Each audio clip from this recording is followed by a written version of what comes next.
ಇದ ಬಂತು ನೋಡಿ ಸರ್, ಇದ ಬಂತು ಸರ್, ಇದು ಬಂತು ನೋಡ್ರಿ.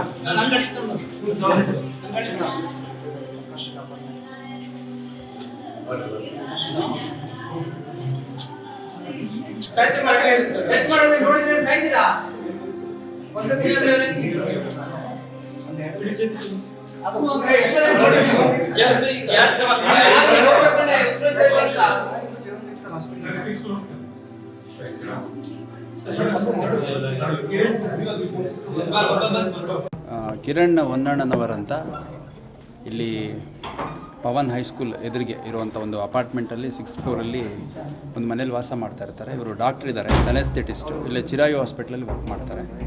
ಸೊ ಇವರ ಶ್ರೀಮತಿ ಪ್ರಿಯಾಂಕಾ ಕತ್ತನಹಳ್ಳಿ ಅಂತ, ಇವರು ಕೂಡ MBBS MS ಆಪ್ಥಲ್ಮಾಲಜಿಸ್ಟ್ ಇದ್ದಾರೆ.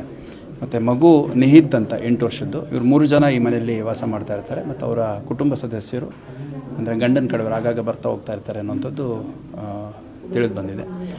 ಹಿನ್ನೆಲೆಯಲ್ಲಿ ನಿನ್ನೆ ರಾತ್ರಿ, ಇವಾಗ ಸದ್ಯಕ್ಕೆ ಮಾಹಿತಿ ಬಂದಿರುವಂಥದ್ದು, ನಿನ್ನೆ ರಾತ್ರಿ ಮತ್ತು ಇವತ್ತು ಬೆಳಗ್ಗೆ ಕಿರಣ್ ಅವರ ಸಂಬಂಧಿಕರು, ಸ್ನೇಹಿತರು ಫೋನ್ ಮಾಡಿದಂಥ ಸಂದರ್ಭದಲ್ಲಿ ಅವ್ರು ರೆಸ್ಟ್ ಮಾಡ್ತಾ ಇದ್ದಾರೆ ಮತ್ತು ಹೊರಗಡೆ ಡ್ಯೂಟಿಗೆ ಹೋಗಿದ್ದಾರೆ ಅಂತೆಲ್ಲ ಈಕೆ ರಿಸೀವ್ ಮಾಡಿ ರೆಸ್ಪಾಂಡ್ ಮಾಡಿದ್ದಾಳೆ ಅನ್ನುವಂಥದ್ದು ಕಿರಣ್ ಅವ್ರ ಕುಟುಂಬ ಸದಸ್ಯರು ಹೇಳ್ತಾರೆ.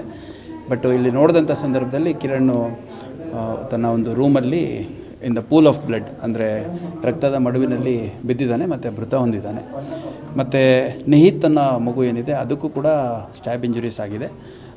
ಅದು ಯಾವಾಗ ಸ್ಟ್ಯಾಬ್ ಇಂಜುರಿ ಆಯಿತು ಅನ್ನೋಂಥದ್ದೆಲ್ಲ ಅಸರ್ಟೈನ್ ಮಾಡಬೇಕಾಗಿದೆ ಇನ್ವೆಸ್ಟಿಗೇಷನಲ್ಲಿ.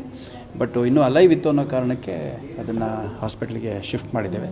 ಇನ್ಸಿಡೆಂಟ್ ಯಾವಾಗ ಆಯಿತು, ಯಾವ ಕಾರಣಕ್ಕಾಯಿತು, ಮತ್ತು ಇದ್ದದ್ದು 3 ಜನ, ಗಂಡ ಹೆಂಡತಿ ಮಗು, ಹೊರಗಡೆ ಇಂದ ಯಾರು ಬಂದಿರೋದಾಗಲಿ ಆ ಥರದ್ದು ಯಾವುದೂ ಆಗಿಲ್ಲ.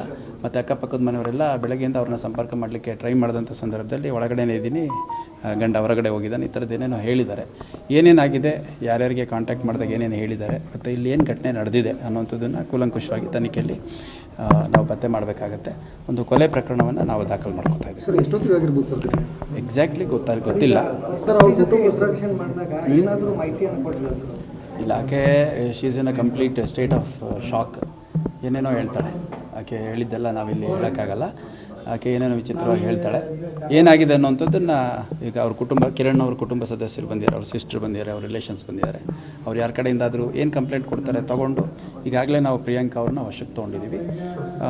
ತನಿಖೆಯಲ್ಲಿ ಏನು ಕಂಡು ಬರುತ್ತೆ ಅದ್ರ ಮೇಲೆ ನಾವು ಮುಂದಿನ ಕಾನೂನು ಕ್ರಮವನ್ನು ಕೈಗೊಳ್ತೇವೆ. ಯಾರಾದರೂ ಬಂದು ಹೋಗಿದ್ದಾರೆ ಆ ಥರದ್ದೇನು ಇರಲಿಕ್ಕಿಲ್ಲ. ಕುಟುಂಬದವರು ಅವ್ರ ಹೆಂಡತಿ ಮೇಲೆ ಆರೋಪ ಮಾಡ್ತಾರೆ.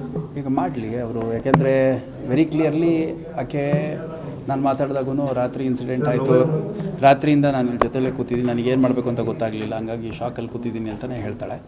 ಮತ್ತು ಕುಟುಂಬ ಸದಸ್ಯರು ಮತ್ತು ಬೇರೆಯವ್ರು ಕೆಲವರು ಫೋನ್ ಮಾಡಿದಾಗ ಹೊರಗಡೆ ಹೋಗಿದ್ದಾರೆ ಅಂತೆಲ್ಲ ಹೇಳಿದ್ದಾರೆ ಅಂತ ಹೇಳ್ತಾ ಇದ್ದಾರೆ.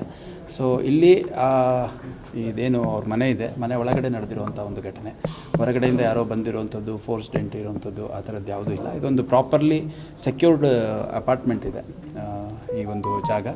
ಅಕ್ಕಪಕ್ಕದ ಮನೆಯವರಲ್ಲೂ ಯಾವುದೇ ಸಂಘರ್ಷ ಆಗಿರುವಂಥದ್ದು ಆ ಥರದ್ದು ಯಾವುದೂ ಕಂಡು ಬಂದಿಲ್ಲ. ಮತ್ತು ಈಗ ಪೋಸ್ಟ್ಮಾರ್ಟಮ್ ಮಾಡೋಂಥ ಸಂದರ್ಭದಲ್ಲಿ ಟೈಮ್ ಸಿನ್ಸ್ ಡೆತ್ ಅಂತ ಒಂದು ಪತ್ತೆ ಮಾಡ್ತಾರೆ. ಅಂದರೆ ಬಾಡಿ ಯಾವ ರೀತಿ ಗಟ್ಟಿಯಾಗಿದೆ, ಕೋಲ್ಡ್ ಆಗಿದೆ, ರಿಗರ್ ಮಾರ್ಟಿಸ್ ಅಂತಾರೆ. ಅದೆಲ್ಲದ್ರ ಬೇಸಿಸ್ ಮೇಲೆ ಟೈಮ್ ಸಿನ್ಸ್ ಡೆತ್ ಗೊತ್ತಾಗುತ್ತೆ. ಅಷ್ಟು ಗೊತ್ತಾದಮೇಲೆ ಇನ್ನು ಎಲ್ಲ ಪ್ರತಿಯೊಂದು ಮನೆಗೂ ಇಲ್ಲಿ CCTV ಇದೆ, ಎಂಟ್ರಿ ಎಕ್ಸಿಟ್ ಪ್ರತಿಯೊಂದು CCTV ಕವರೇಜ್ ಇದೆ. ಯಾವಾಗ ಆಯಿತು, ಎಷ್ಟು ಗಂಟೆಗೆ ಆಯಿತು, ಯಾವಾಗ ಪರಸ್ಪರ ಗೊತ್ತಾಯಿತು ಅನ್ನೋಂಥದ್ದೆಲ್ಲ ಇವಾಗ ಕೂಲಂಕುಷವಾಗಿ ನಾವು ತನಿಖೆ.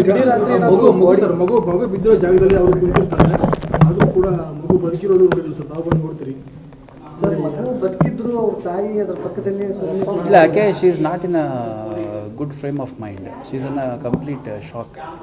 ಆಕೆಗೆ ಏನಾಗಿದೆ, ಏನಾಯಿತು ಅಂತಂದ್ರೆ ಏನೂ ಹೇಳಲಿಕ್ಕೆ ಬರ್ತಾ ಇಲ್ಲ. ಮಗು ಯಾಕೆ ಹಿಂಗೆ ಬಿದ್ದಿದೆ ಅಂದರೆ ಗೊತ್ತಿಲ್ಲ ಸರ್ ಅಂತ ಹೇಳ್ತಾಳೆ. ಮತ್ತು ಶಿ ಈಸ್ ಪ್ರಾಬಬ್ಲಿ ನಾನು ಯಾವುದೋ ಮೆಡಿಕೇಷನ್ ತೊಗೊಂಡಿದ್ದೀನಿ ಅಂತೆಲ್ಲ ಹೇಳ್ತಾರೆ. ಸೊ ನಾನು ಬಂದಂಥ ಸಂದರ್ಭದಲ್ಲಿ ಇವಾಗ ನಾನು ಆ್ಯಕ್ಚುಲಿ ಇಲ್ಲೇ ಲೇಟ್ ಈವ್ನಿಂಗ್ ಆಗಿದ್ದರಿಂದ 7 o'clock ಹತ್ತಿರ ಇಲ್ಲಿ ವಾಕ್ ಮಾಡಲಿಕ್ಕೆ ಅಂತ ಬಂದಿದ್ವಿ. ಆಗ ನಮ್ಮ ಆಫೀಸರ್ಸ್ಗೆ ಮಾಹಿತಿ ಬಂತು, ಅಂದರೆ ಹತ್ತಿರದಲ್ಲೇ ಇದ್ದಿದ್ದರಿಂದ ಆ್ಯಸ್ ಇಟ್ ಈಸ್ ಬಂದಂಥ ಸಂದರ್ಭದಲ್ಲಿ ನೋಡಿದಾಗ ಮಗು ಇನ್ನೂ ಉಸಿರಾಡ್ತಿತ್ತು.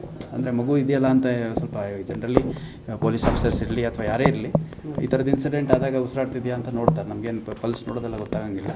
ಉಸಿರಾಡ್ತಿದೆ ಅಂತಂದಾಗ ಅದು ಬ್ರೀತ್ ಮಾಡ್ತಾಯಿತ್ತು. ಸೊ ಹಂಗಾಗಿ ಇಮಿಡಿಯೇಟಾಗಿ ಅದನ್ನು ಹಾಸ್ಪಿಟ್ಲಿಗೆ ಶಿಫ್ಟ್ ಮಾಡಲಿಕ್ಕೆ ನಮ್ಮ ಆಫೀಸರ್ಸಿಗೆ ಕಳಿಸ್ಕೊಟ್ಟಿದ್ದೇವೆ.